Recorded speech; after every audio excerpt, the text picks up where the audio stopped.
This podcast is presented by the Prince George's County Memorial Library System. Hi, I'm Heather. I'm Darlene. I'm Hannah. I'm Hawa. And this is our podcast, These Books Made Me.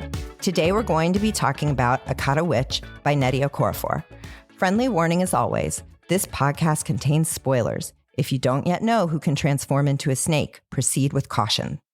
Start off with our usual question. Was this everyone's first time reading? If not, how did this reread compare to your memories of reading it when you were younger?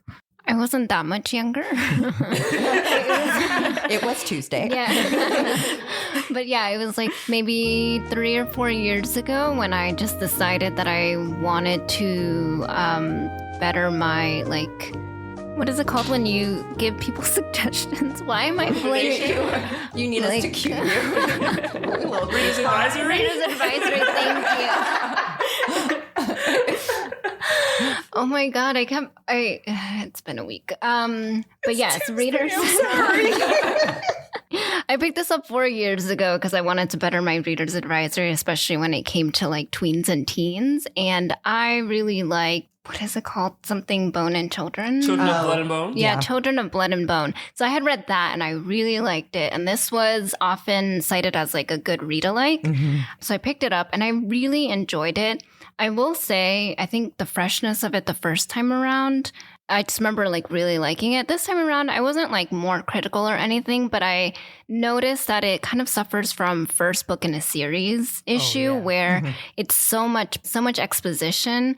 And that's the most interesting part of it because you're so invested in the world building that when the big bad happens at the very end, I think it kind of suffers from that Marvel third act issue where you have a lot of exposition and then all of a sudden all of the action happens in the final third and then it just kind of feels it makes you feel wanting more. And so I kind of felt that with the big bad in this book, and we never said we were not spoiler free. So basically there's a Satan-esque character at the end and she just calls it back and then it just goes back.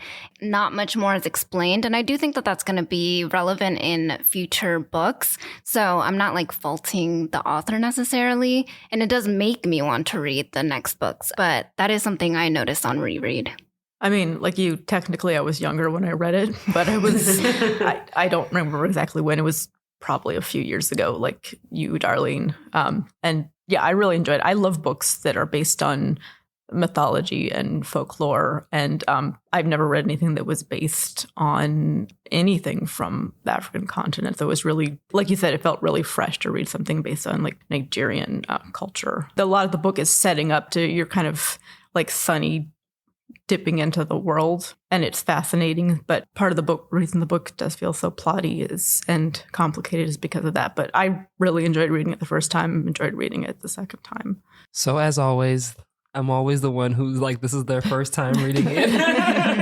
But, this was actually on my TBR when they said we were reading this. I was like, oh, bet. I already have that on my bookshelf.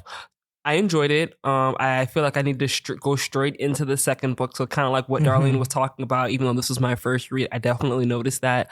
I honestly thought that this was going to go over my head a little bit. So, it wasn't too scary because this is not a genre that I typically read.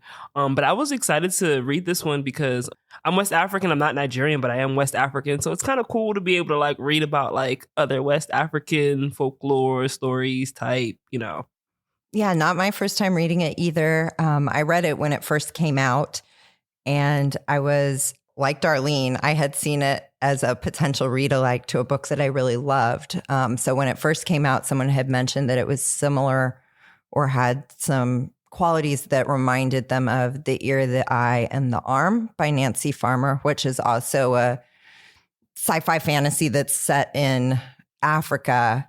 And I love that book so much. And so I was like, this is great because I was looking for something that was a good read aloud I could do with my daughters at the time.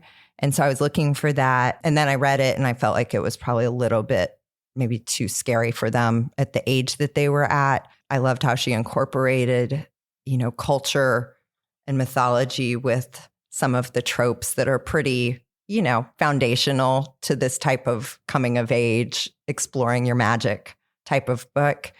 And then that just got me started on like the whole Nnedi Okorafor oeuvre. I'm a huge fan of hers. I've read all the books in this series, and then I've read some of her adult books as well. I think she's a beautiful writer, and I love Sunny. She's so great. And then like I was in a store last week when I was rereading this book, and the radio or whatever that plays at the store, they were playing that Sunny Came Home, that Sean Colvin song.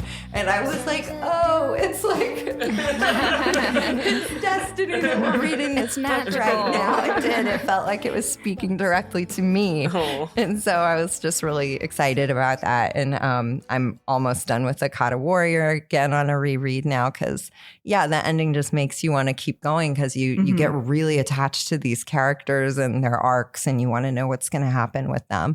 Okay, I'm glad you mentioned that you're the eye in the arm because I had forgotten. I read that as a kid, and so I have to take back part of my previous statement because I read that a long time ago, and I forgotten until you said the title, and it's coming back to me now. So thank you for mentioning. Yeah, and it does have some similarities to it. I can see what somebody meant by that, though I think that they're books that stand very much on their own and feel very original, like even if there's some shades of resemblance there.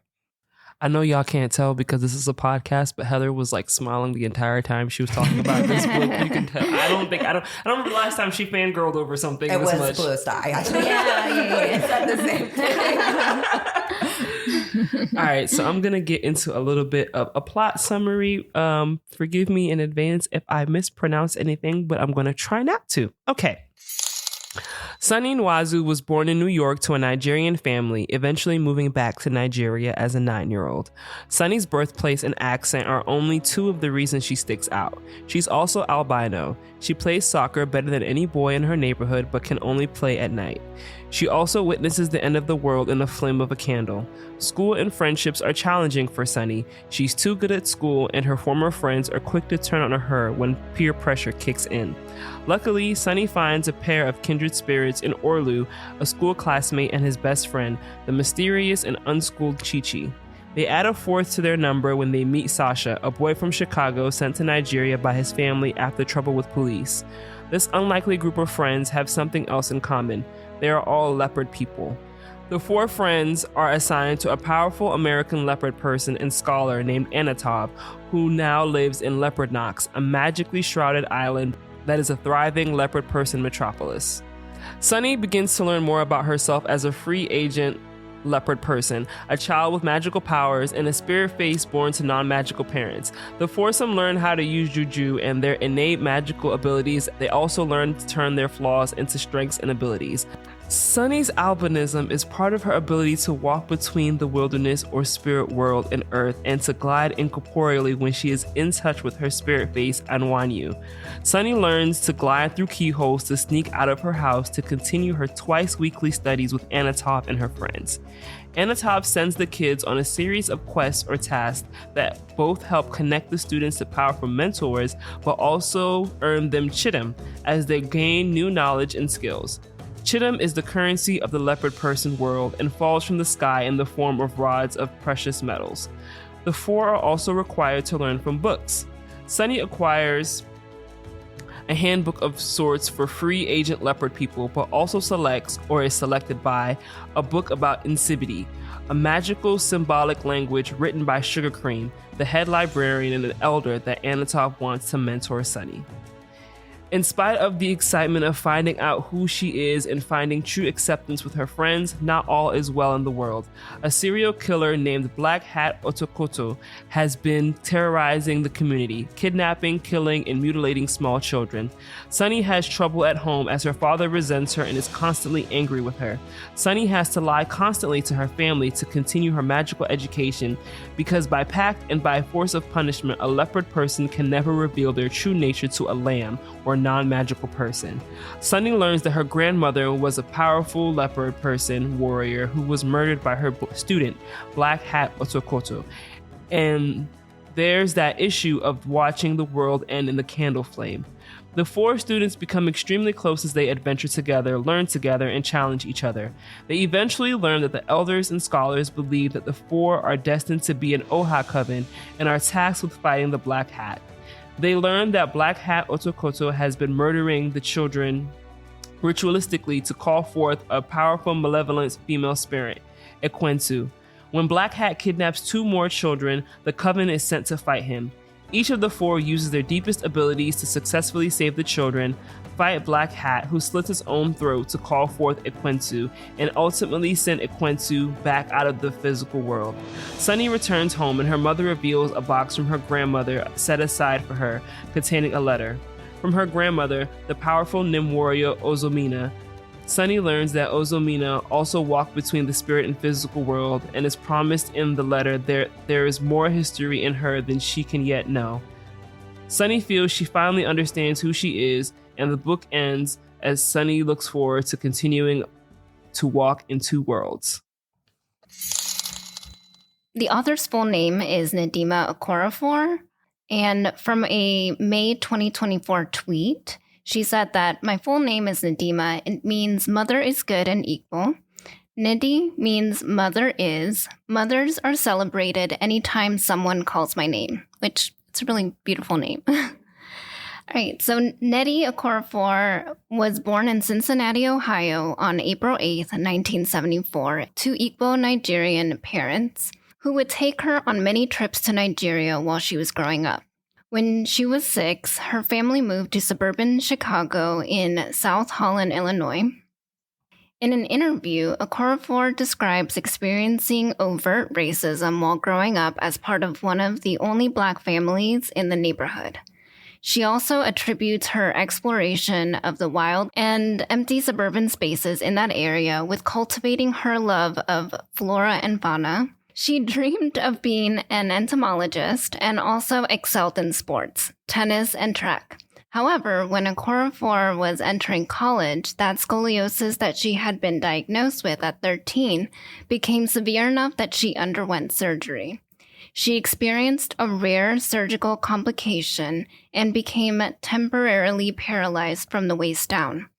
Okorafor would regain the ability to walk in a slow, grueling recovery, but due to nerve damage, was not able to resume competitive sports. It was during this time that she began writing stories which led to publication in magazines and anthologies.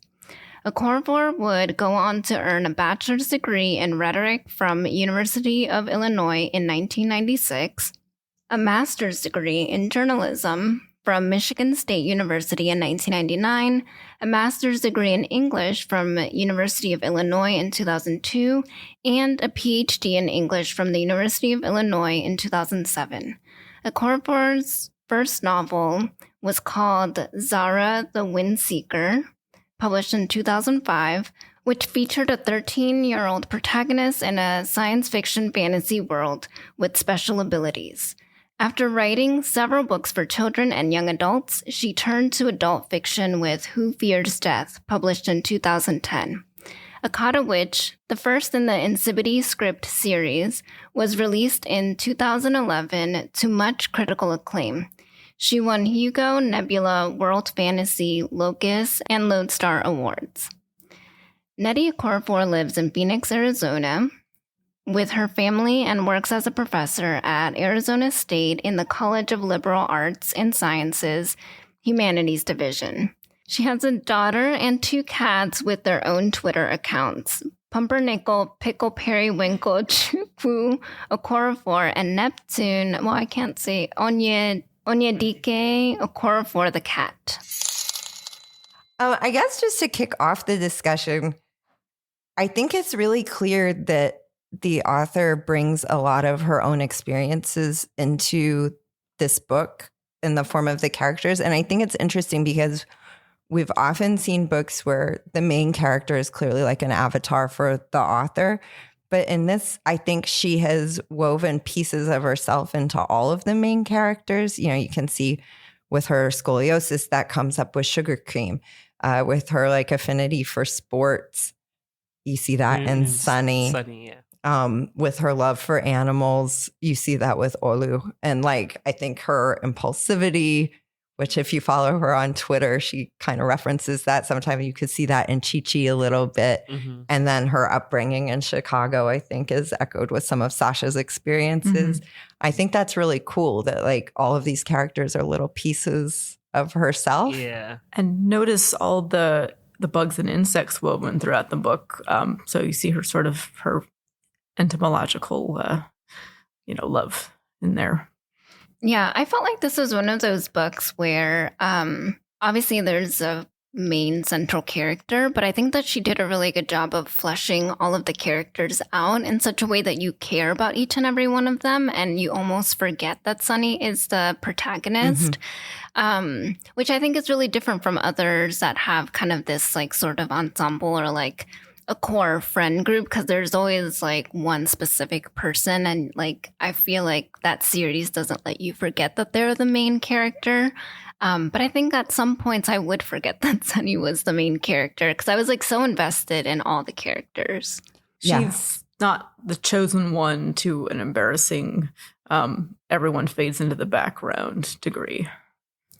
Yeah, Right. all of them are equally important to their coven. You know, it's like without any one of them, they wouldn't have succeeded because it took all of their abilities to be able to fight Black Hat, but then also to be able to get rid of Akwansu at least temporarily at the end of the book.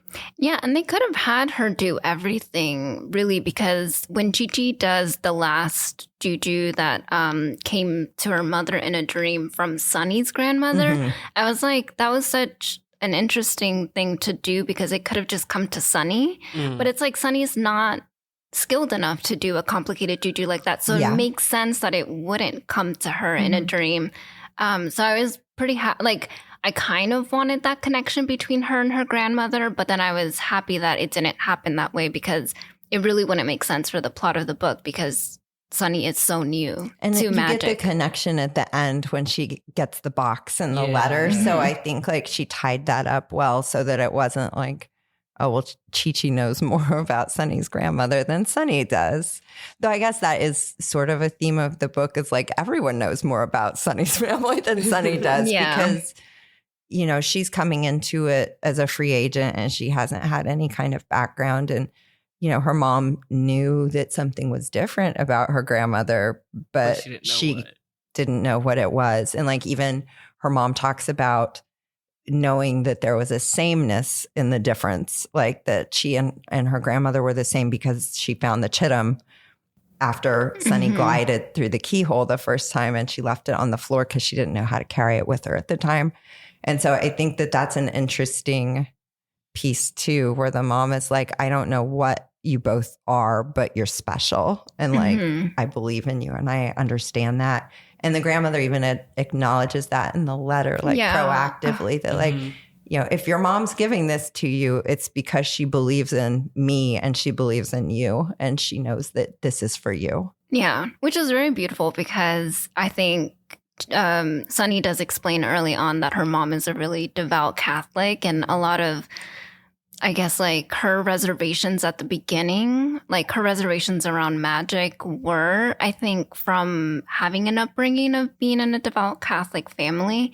So for her mother to still keep the box and believe in her grandmother and like not succumb to sort of the reputation that her grandmother got, you know, Sunny's mother's mother, I think was really nice to see in the end as well, because what kind of relationship is Sunny going to have with her mother? Because you don't really know like how much love and respect is there because Sunny has always felt like an outsider in her own family.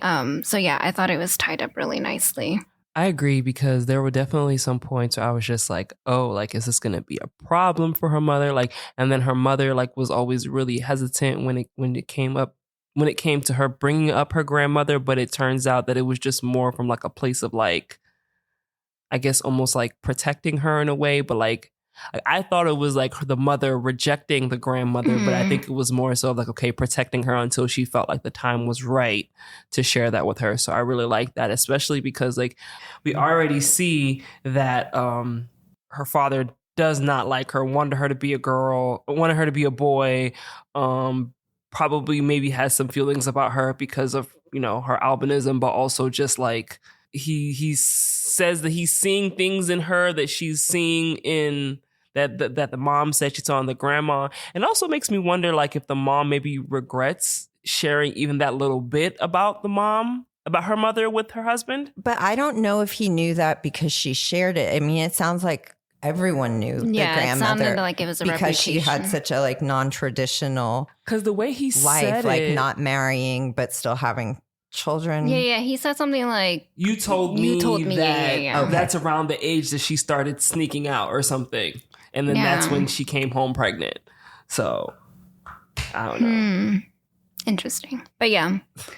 I also thought it was really interesting, again, the way that she ties everything in the end, that her grandmother having the same ability, but on the opposite spectrum, where it was like she was so dark skinned that she was invisible, which is another like trope that comes up a lot in fiction.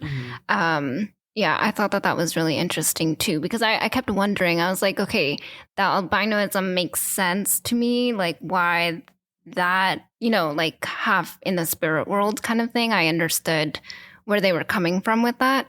Probably also because the book does a good job of like constantly explaining it to you. So I was always wondering like how the grandmother had a really similar ability. So I thought that was a really good tie at the end as well. Because I hadn't even read the description, I was really curious as to how much her albinism was going to play a part in the book. Like, I didn't know if it was going to be like she came across like a random secret society of other people with albinism or something like that. And I actually really liked the way it was touched on in the book. I felt like it was realistic in terms of like how society treated her, but it also didn't feel like it was like weaponized, I guess, in a way. I don't know if I'm explaining what I'm trying to say right, but I felt like I didn't know if it was going to be one of those books I was going to read and be like, oh, ew. But I like it. It works. Well, if you like secret societies and her albinism being a thing, wait for book 2. Okay.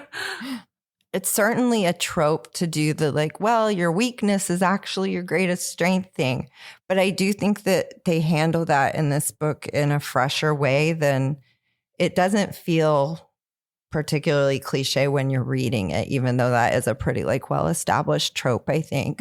And she does have like Anatov explain that to people and to the kids, which I think could easily go pedantic, but it never really does. It really feels like the way that a mentor would try to explain that to a young person who's struggling with it. If this wasn't this kind of cross that you bear, you wouldn't have this ability. So like, yes, this is hard for you, but it's also a thing that you can use and that it can become a source of power for you. And that, you know, your differences are what make you special. It's not your sameness with everybody else. You know, it's 4 of them. And I think often when we get like a group of main characters like that, everyone plays like a kind of cliche role. You know, you have the scholarly person, you have the brave person, you have, you know, it's the comic person. But I think it's interesting that she makes Chi-Chi and Sasha very similar. And like they keep emphasizing like, no, their strengths are the same. Like they have the same weakness and the same strength. They're super impulsive, but it lets them do all of this like high level juju because they're not afraid of anything. They'll like take chances on stuff. And I think that it's a brave choice to make them the same, but also separate enough that they feel like individuals. Well, this might be interesting. I'm looking at the TV tropes page for this, and listed under the tropes for this book is 4 temperament ensemble, as in like, you know, The Golden Girls. Thank you for being a friend. Travel down the road. I'm trying to think of other 4, so I'm sorry. choleric, phlegmatic, sanguine. So they're okay. saying that Chi-Chi is sanguine, she's optimistic, cheerful. I mean, we could do Golden Girls, I suppose. that could be fun. She's cheerful, Chi-Chi is clearly optimistic, Blanche. impulsive, Sasha is choleric, ambitious, charismatic, want to take charge. Orlu is melancholic, courteous, analytical, and hardworking, moral compass, voice of reason. Sunny is phlegmatic. She's the peacemaker of the group, but insecure because she's new. I don't know. People write this in, so it's kind of a crowdsource. So, I don't know, taking us back to the four humors theory, if we want to do that. Yeah.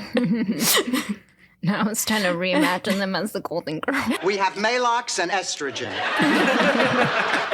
It works. Yeah, I think it could. Quiz, which Golden Girl are you? Which Golden Girl is Sunny? I agree that I thought that it handled the your strength, your weakness is also your strength trope. They judge her for being a free agent, which is an imperfection. So it's kind of why does that matter to you? The way that book was written, I was I don't even know that I could get through it. So when she's first initiated, she gets a book. It's an introduction specifically for free agents because they don't have any history, which again, I also thought that was weird because I was are you telling me there's no history book? Yeah, I know that most people are born into it and your family just kind of tells you kind of the history, but wouldn't there still be a book on the history that she could have read? But anyway, she bought Introduction, I think, to Leopard People, and it was specifically for free agents.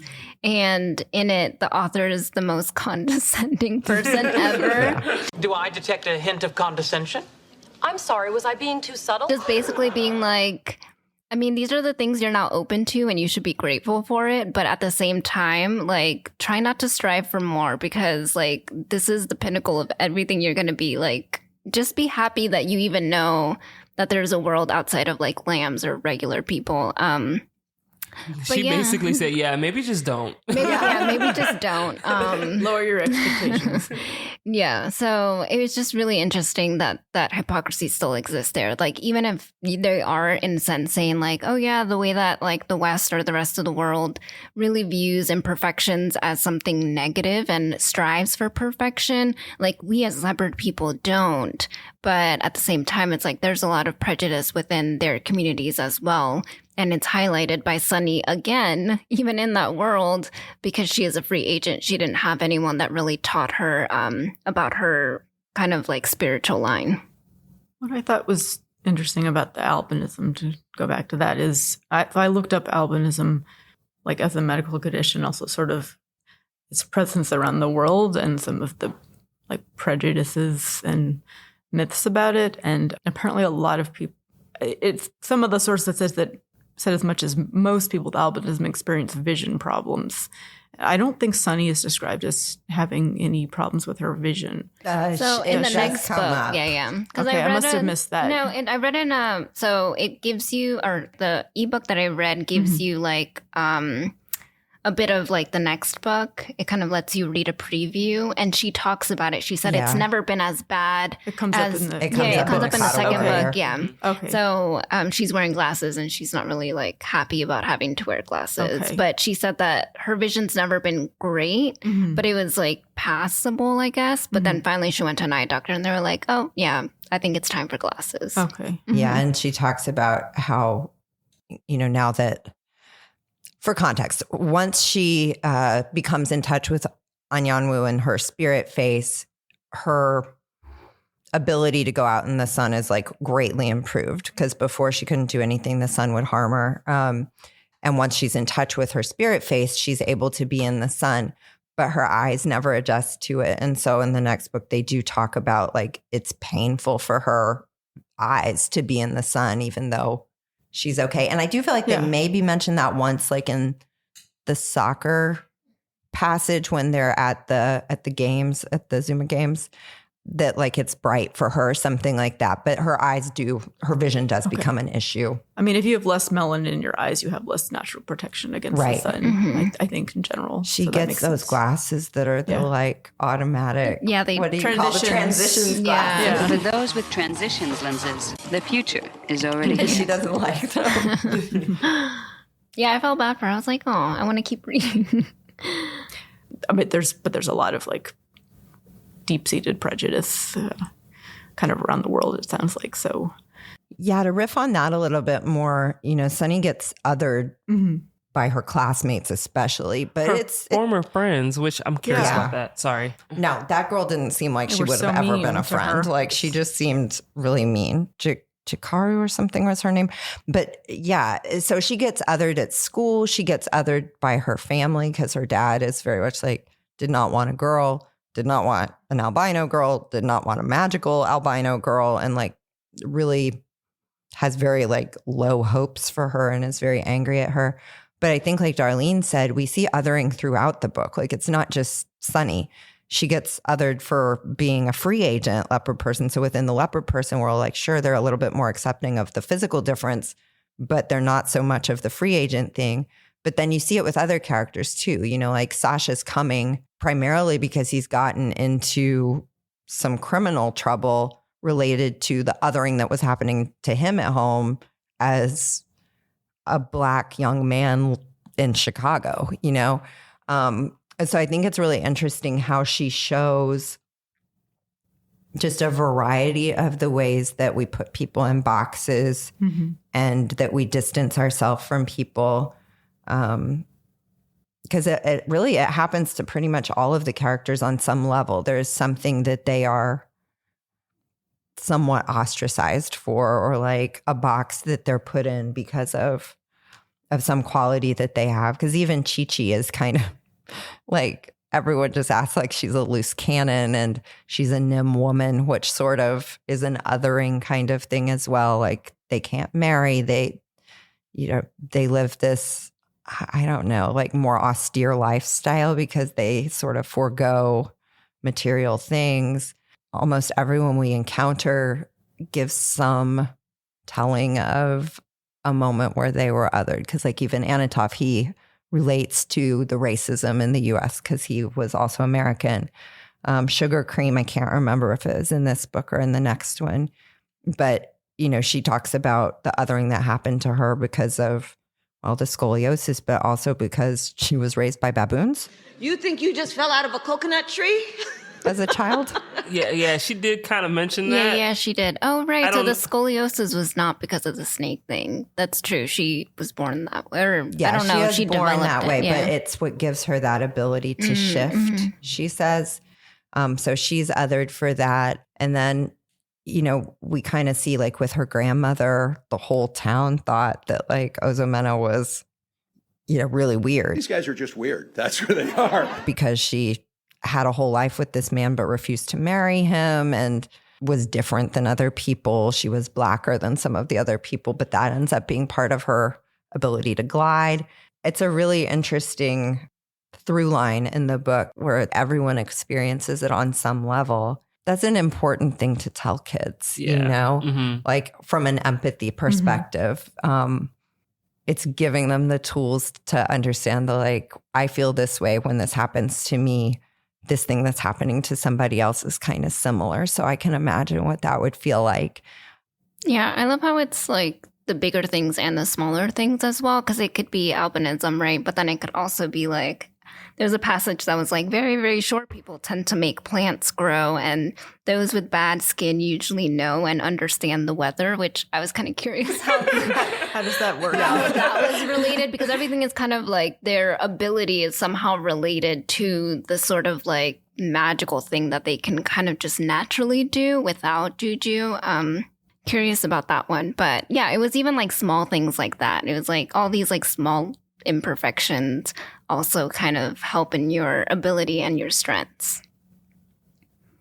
I think that kind of ties into the world building in this book, and I want to talk about that. I think certainly there are some kind of standard tropes for fantasy in this book, but what makes the book really sing, I think, is the attention she gives to the details of the world building and how she ties it in with culture and mythology from Nigeria and West Africa more generally, because like at the games, there's people from everywhere. They all come from miles around to come to the games.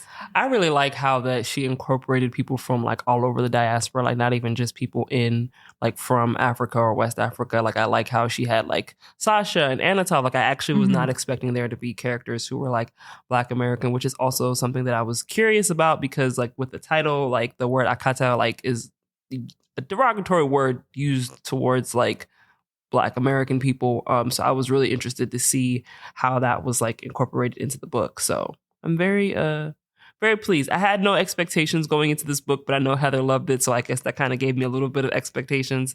But yeah. Yeah, I thought it was cool. Like she really deals with all of the language issues a lot too, because I think sometimes that's one of the things that like gets away from us in fantasy and sci-fi, where they try to do sort of global writing or like multiple planet writing. It's stuff like the universal translator, like in Star Trek, for example. It's like Darmok and Jalad at Tanag. That wouldn't work. It's really just a plot device so that you don't have to deal with like nobody speaks the same language. And then like sometimes it doesn't work because you want an episode where they don't speak the same language. Right. But she's very like attentive to language in this book. So, you know, from Jump, we have Sasha's learning Igbo. And so they're trying to do things so that he's forced to use Igbo and come along with them. But then at other times, they'll tell people, no, you need to speak in English because it's the lingua franca for this group of people. And so like at the Zuma games, you're seeing like, okay, how do we play soccer when like these guys over here speak French and these guys speak this dialect and this person only speaks this. And so they're having to like negotiate that. And I love how she's like, yeah, these guys all speak French, but I don't think they know each other. They must all be from different countries because they don't look like they're interacting. Yeah. It's very nuanced. And you can, I think probably the fact that it sounds like the author was taken to Nigeria multiple times growing up, she probably was in multiple situations where she observed people interacting in multiple languages and making it work. Well, and I like that there's also Chi-Chi and her mom are Efik. And so, I mean, she speaks Igbo as well, it seems like. But I think it's cool that there are like special jujus that the words have to be in that language to do. And then I like that it gives like all of these different languages and cultures sort of their own like flavor and power. And, you know, it doesn't make any one ethnic group there like better at, because we do have the othering with the like free agent thing. Right. But there is like almost utopian, like, okay, well, we're all leopard people and we're all from different countries and we're going to make this work and we're going to get along and learn together. And well, like, sometimes you got to do a spell in Latin. It's like, you know, that trope. And, you know, different types of fantasy. Yeah, the epic thing was really interesting because when I think the masquerade that Chi-Chi called, and then it told her something at the end, and like no one else understood because it spoke in Efik. I thought that was like, I don't know, like I thought that was like a nice touch because it was like, yeah, who would understand but Chi-Chi because she was the one that called it.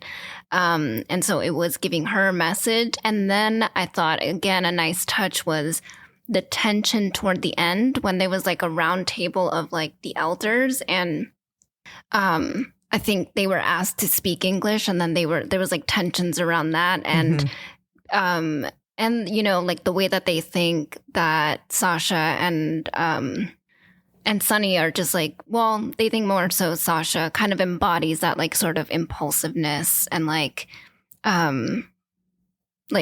not really thinking about others' perspective that people have of Americans. So again, she like really like was in touch with what she was trying to like get from those scenes. I don't know, but I think she like did it expertly. Like I feel like you got the sense of that tension. Cultural rich points everywhere. And then I keep flashing back to like the beginning when she's, you know, sort of almost like the establishing character moments when she's in class and her teacher's giving her back the essay. And I mean, that awful teacher that teacher's so bad. It was like another bad teacher, terrible teacher, horrible teachers in children's books. He's like random white lady in the beginning who just like beats them and then she was awful. Praises Sunny for being essentially a good writer and fluent in English, and and then like tears the other students up for reads not the being one fluent kid's, in English and like making it, ensuring that Sunny is gonna get jumped after school. Yeah, I'm like, what is she you doing? whip the other kids. Like, what?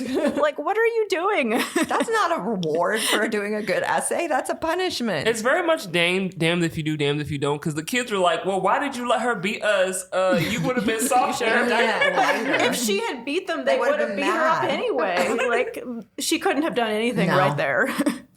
No, that teacher was terrible. Like everything, the teacher did everything wrong there. Yeah, I do think with the language too, it's interesting.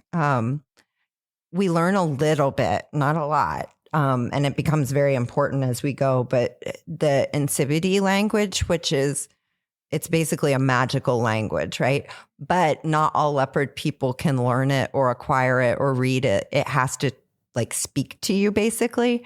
And I think that that's a really interesting take on things, because instead of it being a scholarly art, because we get, this university and the library, and you have this whole like segment of magical scholars in the community, but it's one of those, either you're born with this or you're not. And it's a special type of ability as well. I think it's interesting. I think it's just her and Sugar Cream of the people that we see in this book that have that ability to learn Incivity. But yeah, I think that that's kind of an interesting twist on thing, because we often see there's like some kind of runic language or something that's like a language of scholars. Like we treat it almost like, like maybe the Quran, like very formal. Yeah. Like that sort of thing where like, well, you just have to study it really hard. Or like the Talmud, like you just really have to study your Hebrew hard to learn how to like do this very challenging reading. And this doesn't have that weight to it. And I like that it's, I don't know, it feels a little bit more egalitarian to be like, it could be anybody. The language picks who it's going to talk to. And so, yeah. But it does have the ethos of rewarding hard work. Like you can reach out and acquire this, which reminded me a little bit of, has anyone ever read any of the Lev Grossman Magicians books? Yes, I do not remember very well though, but I remember liking. Yeah, I don't remember a lot of the details, but one thing I do remember is I thought that Grossman portrayed really well. And it's like a formal school, so it's a different setting. But I thought what I really liked is his portrayal of achieving magic is that you have to work hard to practice, and like it takes time and it takes hard work, and he shows sort of the rigorous practice, which I think, even though there's not the sense of elitism and like knowledge behind in an ivory tower in this, which you pointed out, which I think is nice, but there's still that sense of, well, if you work hard, you have to be a leopard person, so you have to have some innate gifts, but you can achieve it. But it's going to take time and work, and you see that because like Sunny's gifted, but she's farther behind than the others because she just found out that she's a leopard person. Yeah, again, it's kind of that trope of leveling up. Yeah. But I think it's fresh how they do it. I love that it rains the chittum when you've like unlocked a new skill. Or you feel Somehow reminded me of you get the most random stuff Mario with coins. That's exactly what it reminded me of. Positive feedback in our life. Every time you did good. Yeah. Every time I read it, I like heard the Mario coins. Yes, me too. I thought of like Sonic rings. Sonic rings, that's a good one. Yeah, I really like that idea with the chittum, and especially because it rewards all different kinds of learning. Like I think Anatov's a really good teacher. He has 4 students who have different abilities and skills and strengths, but he makes sure that they're all getting what they need. So sometimes they need to do experiential learning, and it has to be hands-on, and it has to be a task that sort of forces them into trying something new. Like, forces them to work together, because that's what Chi-Chi and Sasha need. They need to embrace their impulsivity, but they also need to learn to work as a team and think about their teammates. So then it rains the chittum for that. But then it's also like, if Sunny reads a page of Incivity and she hasn't done it before, the chittum falls. So it rewards both the like studious thing, and he makes sure they all have to have books, even if they're doing this like hands-on stuff. You all have to read this same book. And then you all get a special book that's like more catering, like that's your elective, that's to your like ability. Yeah. And I can't remember when it was that they got it for something that they didn't want to get it for, but it was something new that they learned. And I can't remember right now who it was. It was either maybe Sunny or Orlu. One of them gets it and they're just like not impressed or like did not care because that's not really like a thing they wanted to learn, but it was like, no, you learned it, so here it is. And then I did highlight something in that scene when they go find Kehinde, is that Sasha like tells Orlu like, oh, you go on first because you can undo Juju. And I don't know why it stuck out to me that it was really interesting that here are these two like male characters and Sasha is not like, you know, he is a very impulsive character and also thinks he's really high level and highly skilled, but he understands his weaknesses, right? And he understands Orlu's strengths. So he's like, you go on ahead. It has nothing about showing my dominance. Like, you genuinely can get us through this better than I would. Sasha's so I a like self-aware guy. Yeah, I love Sasha. I think he's a really well-written character because he knows his hot-headedness and impulsivity can be a problem. And so you can see himself like dialing that back at times. But then there's the times where it's just too much for him and he blows, you know? Yeah. Yeah, the Chi-Chi and Sasha scene. The games. Yeah, the games just, I was like, it couldn't be anyone but them. I know that Sunny and Orlu could not have done anything to stop them, so they really could only just be there as spectators and just watch them get the huge masquerade that they couldn't obviously control very well. And then like that scene is so great. Yeah. And then like Orlu saying like, I felt like that sucked too, because you know, then you get a sense of Orlu too in the position that he's often put in, and he's like, you know, I know that you knew things would turn out great because I was here, but I don't like that you put me in that position. Right. And then Chi-Chi's like, but you were here. Like, it's like she understands, but she doesn't understand. Yeah, and like he's that saying was it's so not frustrating. fair that you always make me clean up your mess. Yeah. And she's like, but you always clean up my mess. I knew you had my back. Yeah. It was fun. Yeah. I love how after the whole battle and everything, if you could even really call it that, when it all falls from the sky and they have all this, they're like, how are we going to get this home? They're like, don't worry about that. Imagining like dump truck piles. It's like when you were in Oregon Trail and you killed a deer and you couldn't carry all the meat home. Anyone else played it. I think another funny aspect of Chittum is that it's like reverse. Like value. Copper, reverse value. Copper is actually the most valuable, and then like the change is silver, and then like lastly gold, which would be the opposite for most everyone. Less is more, kind of, in a way, and like how people who don't really subscribe to that are like not the outsiders, but they're not the norm, you know.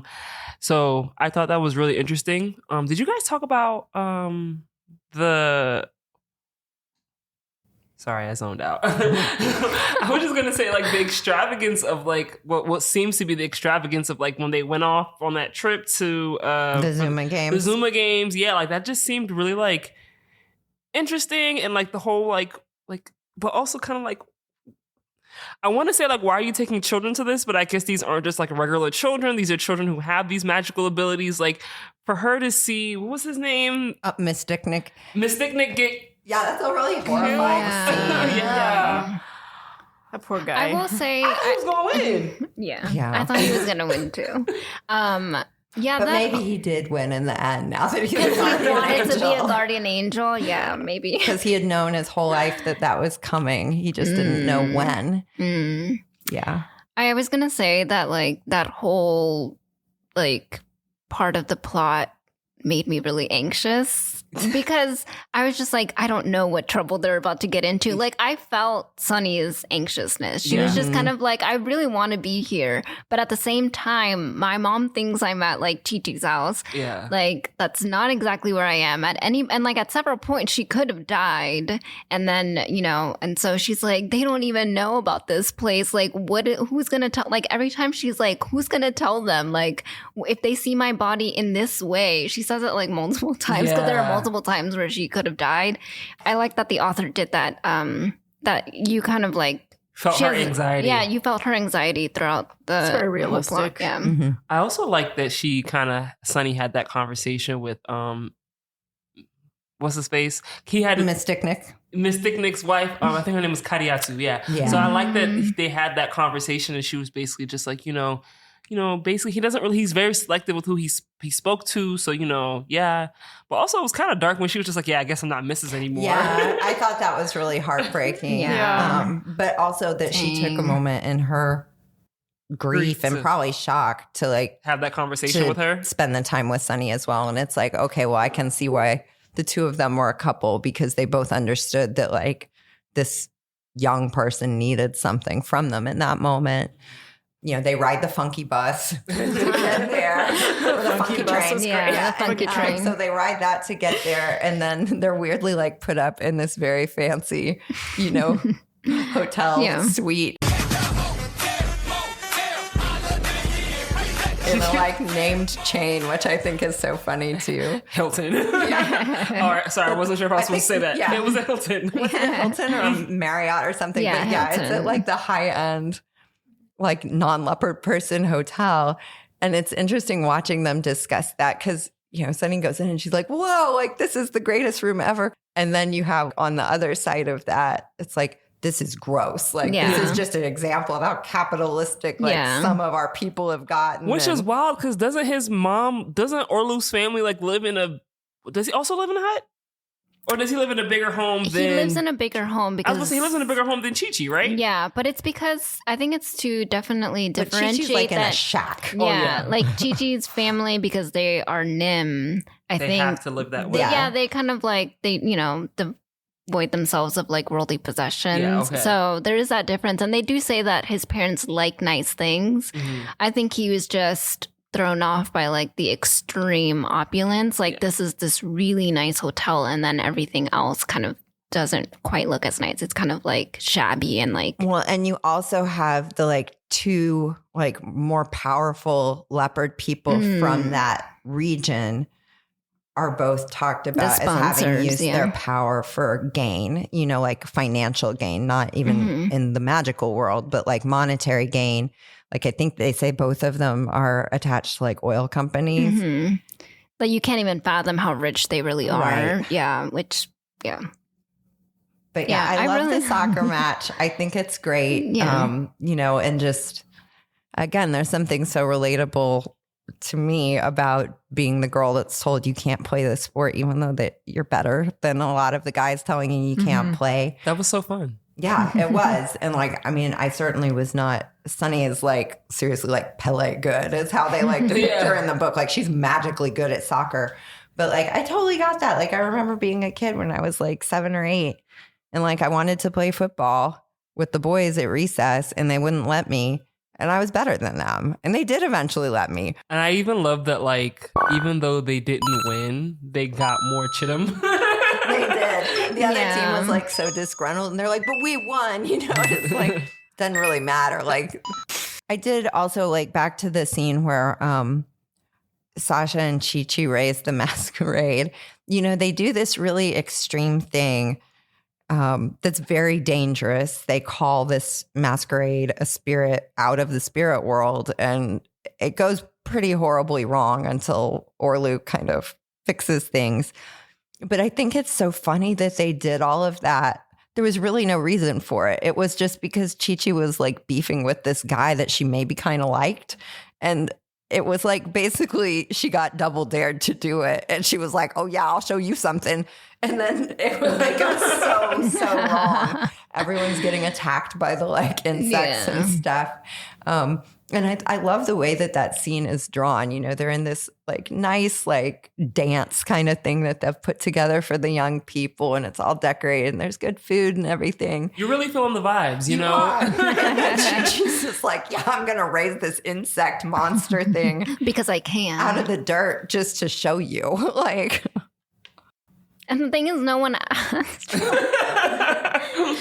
He was literally no, let's not. And no one wanted that. Yeah, no one wanted that. And she was like, he was impressed when she like just did the juju barrier on him. Like that was enough. And then she's like, you think that's something? Let me almost kill us all. I love Chi-Chi. She's great. Can we talk a little bit about spirit faces? So I think that that's a really interesting concept in this book, and the way that they present the spirit faces is really cool. Like it actually becomes a physical manifestation. Like you can show your spirit face to a lamb, you just are not supposed to. What did y'all think about the spirit faces and how that's portrayed in the book? I thought it was so interesting how fast they came and scooped her up after she did that. They were like, oh, bet. I had a hard time trying to like visualize some of these spirit faces, but I love how from the beginning they were very much like they explain like almost like the importance of it, and like how it's basically like seeing someone naked. Like I feel like giving that, and how she was instantly embarrassed by realizing that they did see her spirit face, did a good job of like conveying like the importance of it. Mm-hmm. They were like, we just looked for a second. She was like, why? You could have turned away. So you knew what it meant. Yeah. I mean, she got it. She got them back. Sorry. Yeah.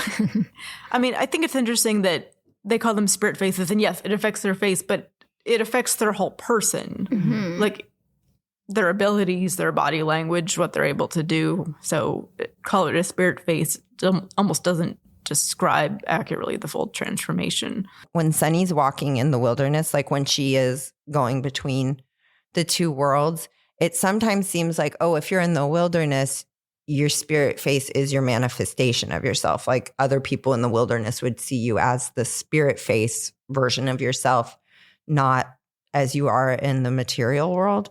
But I don't think that that's consistent in here. So I am kind of curious about what dictates whether the spirit face is forward when she's walking, like when she's gliding or going between. Because, yeah, sometimes it seems like it is Anyamu and she is behind that like mask of Anyamu pretty much. And Anyamu is leading and that's who would be visible. But other times it seems very much more dual persona, I guess, like, and that people would see Sunny, not just Anyamu, if they were in the wilderness at the same time. That's something I want to look more into as well. See, if I had finished reading the book before today, I could have done that. I'll do better next season, listeners. I also, with like Sugar Cream's office with all of the masks on the wall, that are like spirit faces, because like Sunny says, like when people transform their spirit face, like she describes how other people's look, like some are more wooden looking and some are, you know, more squared off and in different ways. Did any of you all wonder if the like faces on the wall in Sugar Cream's office are ones like waiting for a new like leopard person to? Oh, I thought they were just some leopard people passed. Well, yeah, but all spirit faces are, right? Like it's, I don't know. It's like a trill in Star Trek or something. It's like needs a new host or something. Oh, so I was like wondering, like, does the number change? Like, because Sunny does count them at one point. And I think she makes mention of that. But yeah, I wonder, like, does a mask come off the wall when some baby is born and now that baby is that spirit face? Oh, that'd be interesting. You know, and if someone dies, does like a new one go into Sugar Cream's wall? Or if it's totally unrelated, or those like retired spirit faces, they just live there now. It's like an old Social Security number. Yeah. Yeah, I think that, I wonder if Nettie would answer us if we asked that. I don't know. I want to make sure I get through all of the books again to make sure that it didn't get answered, and I've just forgotten. I know she is a ferocious person, so like, yeah, I would not want to step wrong if I'm going to tweet her about something. We don't have a good track record with getting our questions answered by authors on Twitter. I was definitely going to do my research before we tweet her anything. Make sure it's not a dumb question. Yeah, we don't want to waste her time. Yeah. I love the presence of the bugs in the book. I thought it was really cool, tying that back to the author's biography, how Nettie Okorafor mentioned her love of bugs. And I didn't include this in the author bio, but when I was researching for it, she was quoted as saying that like when she was wandering around and like outside as a child, she loved like looking in the grass and seeing like a whole world of like the insect life there, which I thought was just really cool because I love that. Yeah, definitely had similar thoughts, but didn't put it as eloquently as she did. Most of the insects kind of like not freak me out, but I was also just kind of like waiting because a lot of them were like new, and so I was like, oh, what is this bug gonna do? Because it was like, what is the grasshopper one? Is it a grasshopper? The red grass. The red one that like brings on sleep kind of thing. It's like a little red, like cricket guy, grasshopper guy. Yeah, the magical ones in the book are just like they're great. So the fascinating. I love the wasp and she's artist. Like praising it. I love. Yeah, that was the one that I was like, okay, details. This is so funny because I love that. I love that it like wants praise every time. Every time it creates a new thing, or like it has a new we all need validation. Yeah. But I love the fact that like Sasha's like gives you more background. He's like, yeah, but if you don't give it the praise it thinks that it deserves, it like it basically stuns you so that you're watching its final creation and then it literally commits suicide. Yeah. Watch and I what was I'm like, doing. That is the most dramatic thing ever. Like the most epic flounce of all. Or else. Yeah. Are you happy now? Also, the legs that came out of the book that she was reading, I was like, better not happen in the library. And she's like scared of spiders too, and that and then the Udide, the spider, the really powerful spider creature that I think is it Sasha's book or Chi-Chi's that is her book, where there's a book that's of the spider, like it's a compilation of like spells around like the spider and stuff that like they keep saying like no one knows if they find it, and then he finds it in Bulla's bookstore. Oh, yeah, Sasha. Yeah. Mm-hmm. And then they use that to call the masquerade that's like an insect disaster, which, like, no surprise, guys. You use the spider book to call something. It's probably going to be insecty. Did y'all have thoughts on, like, Chi-Chi and Sasha? I like it. It feels like a very authentic teen relationship. I didn't think they were going to, like, throw that in there, but, like, it works. It makes sense. And especially like, even though not exactly sure how old Chi-Chi is, but like we figure they're, no one knows. Which like, why is she being so mysterious about that? Also like, teens in Nigeria just be smoking cigarettes just cause? Apparently. I mean, I did when I was a teenager too. I think it was more of a thing back in the day. Well, I mean, I think Nadia Okorafor is a little bit older than me, but like certainly when I grew up, like that was the edgy thing. Like everybody smokes sometimes. Like, and you usually smoked stupid stuff like cloves or, because you wanted to be cool. You didn't want to be boring. I'm Sunny because she's just like, cancer. That's gross. And like, so when I was a kid, I remember like, so they had the DARE program that came to my school. We had to write an essay. Like I actually won the contest and got a brand new computer. Wow. And like, I got a limo ride to what used to be, Jillian's, but is now Dave and Buster's at Arundel Mills with the other people who were like the runner-ups. So, I remember they gave us like this, magnet to put on our fringe that was like kissing the smoker is like licking an ashtray. Which is true. I mean, smoking is really gross and I haven't done it for a really long time, but like I thought it was very identifiable that the teenagers were trying to look cool. It's hilarious. I remember, I think when I studied abroad, I remember, I've never really been a smoker, but I remember, you would go out with your fellow international students and you'd have a beer and you'd smoke a cigarette because that's what you did. Yeah. Were they also drinking? I don't know. Yes, they did drink. They said it was weak palm wine. Yeah. But also they're teens. So again, like you said, it makes sense. Yeah. It's so funny because I was reading that and seeing that, Sasha kept like smoking. And then I got a TikTok that was like, why was I an 8-year-old doing this anytime I was around a smoker? And it was like all these like really dramatic, like Or like, yeah. And like making the worst faces ever. I still do that over my friends now just to be obnoxious. Or just like obnoxiously saying like, am I gonna get secondhand cancer? And I was like, yeah, I was that dramatic around smokers. Feminism in the book. I remember Sunny talking back to the boys who were like, girls should be on the sideline. She's like, do you know what century it is? Yeah. No, I hated there was the like recipe and it was like how to make it was like ghost every woman needs to know how to make this for their man. And at the end it says like salt and pepper to his taste. Oh, I put ill. There's something about don't do this unless you want to kill your husband. Bon appetit. What was that? Well, but then also like that was in the leopard person free agent handbook. And it's like, here's the recipe for this, but don't even try it because you're just going to kill everybody. Like, it was so like weird. It's like, why do you write out the whole recipe and then just tell them, like, don't bother. You can't do it. I'm so intrigued by tainted pepper soup now as someone who likes hot stuff. Spicy. But I know that it's not like, it's clearly something more than just hot. Spicy. But like, I really want to try it now. Yeah. Back to feminism in the book real quick. I think it's cool that she addresses it pretty head on at times. Like she has with soccer, especially the very like direct girls can't do it kind of thing. And they're rewarded for it almost in a way. Like they're rewarded for being more open-minded. They are. And they get the chittum. And I think it's cool that there's like, there doesn't seem to be, at least at the highest levels of like leopard person society, any barrier with that, because when they talk about the people studying at the library and the people that have attained the highest level, like the PhD level, they call it, it's pretty even between men and women. And it doesn't seem like that's a thing. The Council of Elders seems pretty evenly split.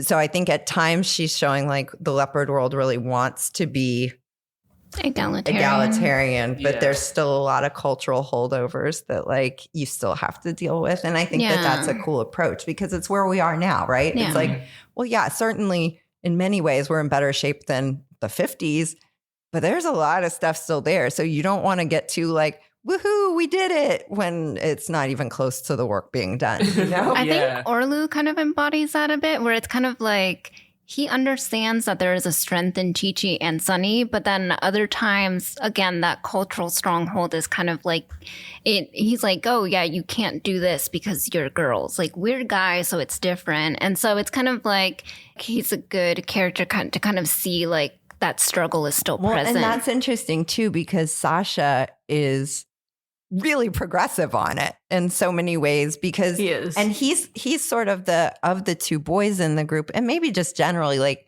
I think if you're looking for a character that's like sort of trying to embody machismo, Sasha might be the one you look at. Like, he postures a lot, you know, and he runs his mouth and he likes to be in charge. The guy from America with the swag. Yeah.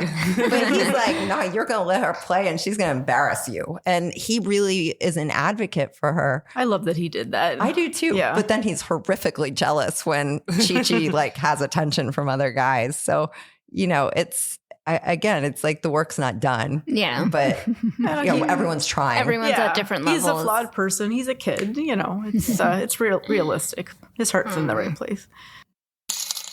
All right. For the game portion of the pod, we're going to take a quiz together. And this quiz is from Black Nerds Create. And the quiz is, what Black fantasy book should you read? The first question asks us to pick a movie or a TV show. And our choices are Men in Black, A Kid in King Arthur's Court, The Woman King, The Little Mermaid. It looks like from the photo it's the live action version and not the Disney version. Mm-hmm. Blade, Penny Dreadful, and Coraline. So this is a tough choice. This is hard. Yeah. This has a lot of good ones on it. Personally, I'm going to go with The Little Mermaid because I loved the animated movie, was one of my favorites, and I also loved the live action version. I love Halle Bailey. I think she did a great job. So, yeah. I'm going to go with Coraline, I think, just because it's a delightfully disturbing story. I'm really torn, too. The child in me wants to put Men in Black because I loved that movie. That's a great movie. That movie's so nostalgic for me. But so is Blade, honestly. Yeah, so is Blade. There's a lot of good choices here. Yeah. I went with Men in Black, though. Okay. Okay, I'll go with Blade then, just To see where it to takes see us. where we go. See if we get different choices. All right. Second question is, what is your favorite genre to read other than fantasy? Our choices are historical, romance, mystery, horror, contemporary, sci-fi, or action/adventure.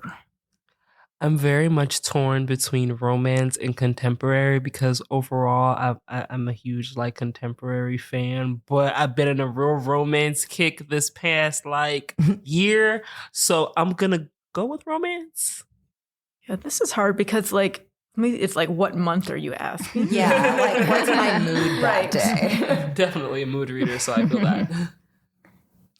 I'll go mystery.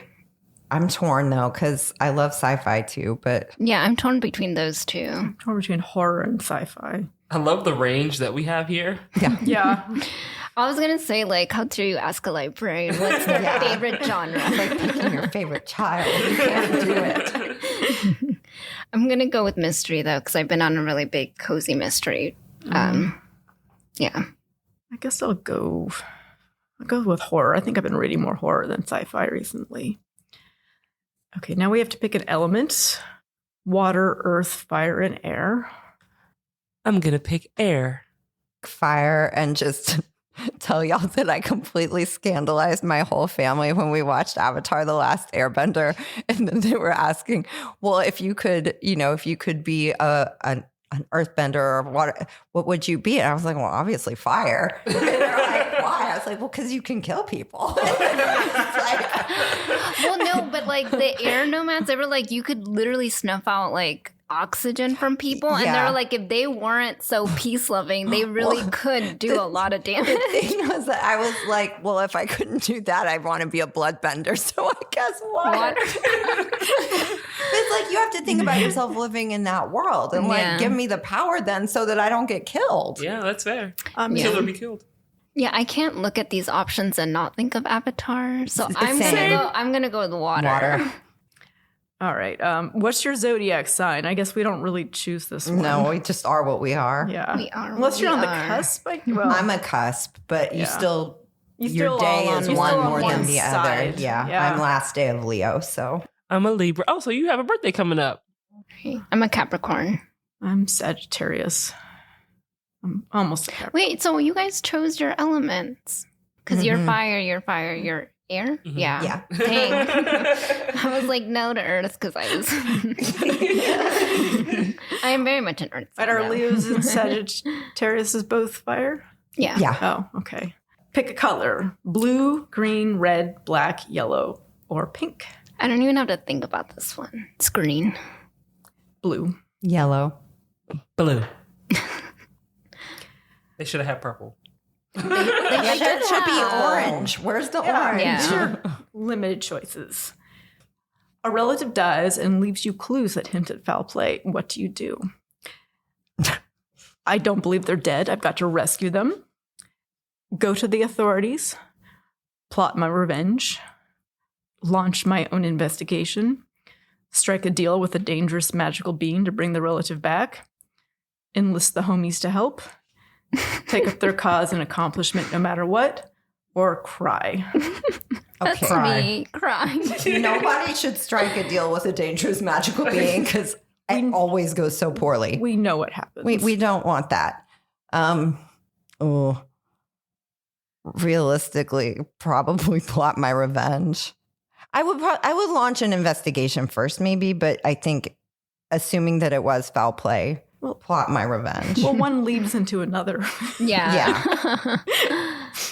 I was going to say one leads to another, but it's like cry and then maybe launch an investigation. You could have a whole sequence here. I like enlist the homies. Yeah. Like, I think I'm That's gonna go back and enlist the funny. homies because like I can't your deal with this own- by myself. Have your own Scooby gang. Right. Yeah. I'm going to launch my own investigation. Get my own little gang of Orlu and Sasha and Chi Chi. If you had a magical ability, what would it be? Cast illusions, control animals, control plants, blood magic.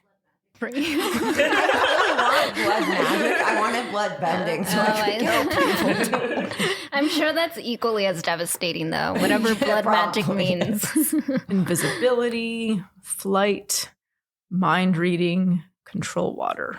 I can tell you what I absolutely would not want. I would not want mind reading. I do not want to know what people are thinking. Stressful. I was going to say I'd go to insane, know. but I would want mind reading. It's whether you can turn it on or off. Yeah, that's true. Like, if you could turn it on and off, definitely. But would you like have the discipline to turn it off when you should? I feel like you'd have to, because otherwise it would be like being in a room full of screaming people all the time. Like, imagine you being couldn't in do here anything. and hearing everyone's thoughts. All of the people in the library. I thought you meant in here, and I was like, what? No, not in here, out there. Oh my God. Just imagine all the things you couldn't unlearn about, like, that people are thinking about you. Oh, yeah. Yeah. Yeah. Flight. Yeah, I have to choose flight. Like, Give me invisibility. okay, Yeah, so you're going with the one ring power. Yes. I totally would. Like, I would not have Frodo's level of discipline. I would just always be making myself invisible.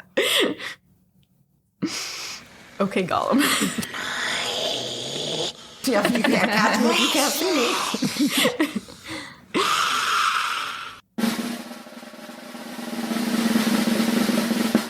Awesome. I got Legendborn. Love Legendborn. I haven't read it yet, but now I must. So I got an arc of that book when it first came out, and I didn't finish it, and I circled back when around the second one was coming out when I saw she was going to be at Oxon Hill, and so I got to see the author talk, and I was like, oh my God, I love this series. I don't even typically read this genre, but it's a pretty good one. Yeah, I feel like I have to check mine out now, too. So I got A Comb of Wishes, and it's Kella makes a bargain with a mermaid to bring her mother back to life, something she's been warned against time after time. When more troubles unfold as a consequence of her actions, she must find solutions fast.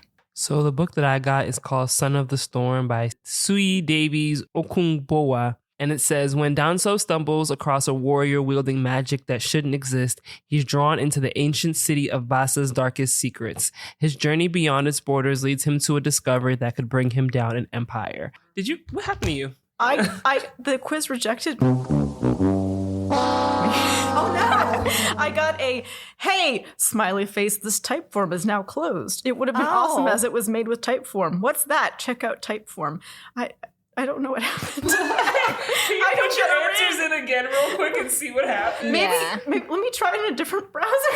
Here, I can try it on mine and then answer for you. Okay. And see if it gets you a result.